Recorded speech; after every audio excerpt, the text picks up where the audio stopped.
Okay, so this is my Be the Change project. So for my project, I throw javelin and climb. So just a little recap. I'm on the high school team. There's three main throwers. This is Carter England. He was beating me until the very last last three meets. This is maybe this is Hayden Gribble. He has the school record right now, which is 179, which is what I'm trying to break by senior year. And then me on the right, and then my coach right in the middle, named Farzad, who's a New Yorker and an aerospace engineer. So very interesting guy. And then with climbing, last time I shared, this is a dyno where you go from one move and take your whole and use your whole momentum to the next. So I went from this little pink one and jumped. My right hand was here, so from this pink one jumped up to this pink one. And so, and I was standing on this one. I wasn't like all the way down, so that's a little much. But so that's a little recap. And then in February, sadly, I've had to stop climbing because track season has started, and climbing is just I'm a little too prone to injury, and it takes up a lot of time. And then for javelin, I practice every day for like an hour and a half. These are just all the meets that I went to. I had to miss a couple for certain things. But February, I was just getting started. I had like 2 weeks of practice before a meet, and so just getting back into the motions of everything. And then, so one of my quotes was, "The ideal thrower doesn't exist," which means that it is physically impossible to be very tall and have none of the problems of a tall person, by Jan Zielinski.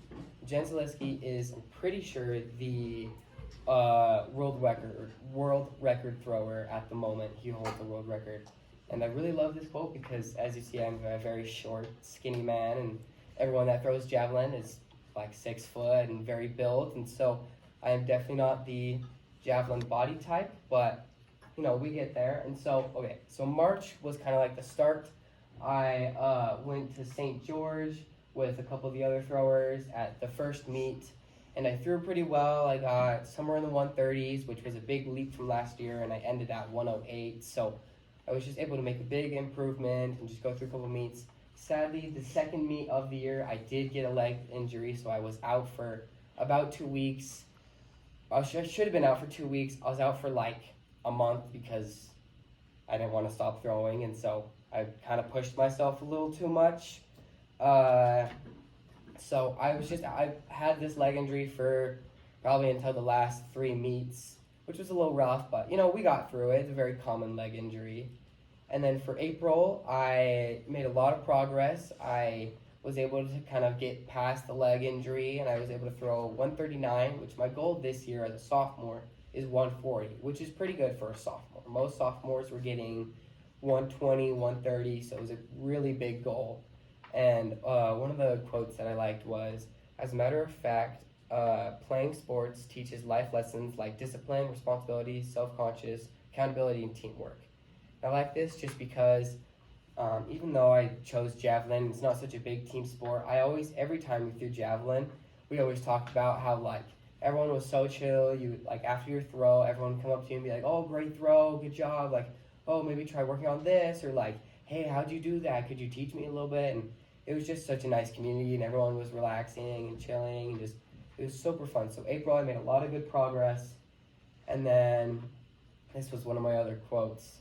And then in May was kind of the big month for me. So I went to the BYU Invitational, which had I think it was 3,000 athletes, a couple hundred schools from out of state, in the state, and it was just a huge meet. It was super important. Not many throwers got to go, and so I luckily was able to make it. And I threw, I think I was close to 140, but I didn't quite. Actually, no, I threw 141, I think. So I got that 140 mark, which was awesome. And then the next meet, which is varsity regionals, which was the kind of one to qualify for state. You had to take top 4, and I threw 140. I think I threw 145. Sorry, no, I threw 149, which put me third, and Carter England right here, he didn't auto qualify and he got fourth. So that was the first time in Corner Canyon history we've had three javelin throwers make it to state.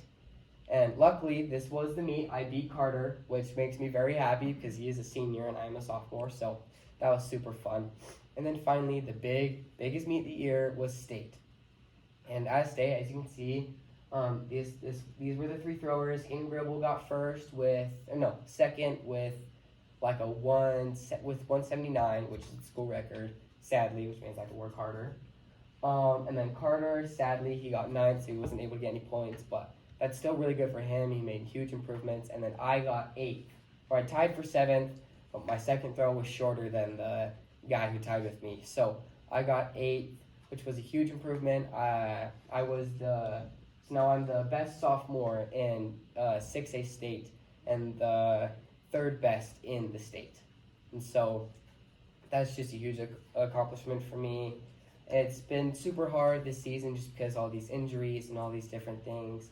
And so finally for my, I also want to say these are my javelin shoes. They have holes for spikes on the bottom, and then for grass, these are my 1-inch spikes, which are very painful to get stepped on. So sorry if I step on you. And then finally, my class presentation, even though I'm way past time.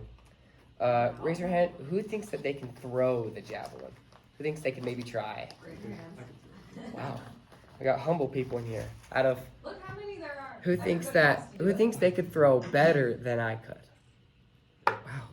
Everyone thinks they could throw better than me, especially all the runners that are seniors. They come over and they're like, hey, Carter, I could throw farther than you. And then I throw farther than them. It's great.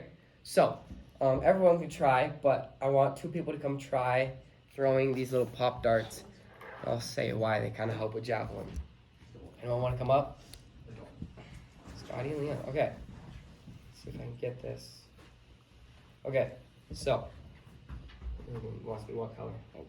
Okay. I'm gonna have you guys stand back kind of by that chair. So I'll kind of show you how to throw it. But you hold it kind of behind the center, and you want to throw it through the point like a javelin. With a javelin, if you throw it kind of over the point, it'll spin and not land in the ground. So you want to follow the point, kind of use your elbow to flick. That was really bad, but you get the point. Now I'll show you the scoring, but let's see how well you two do.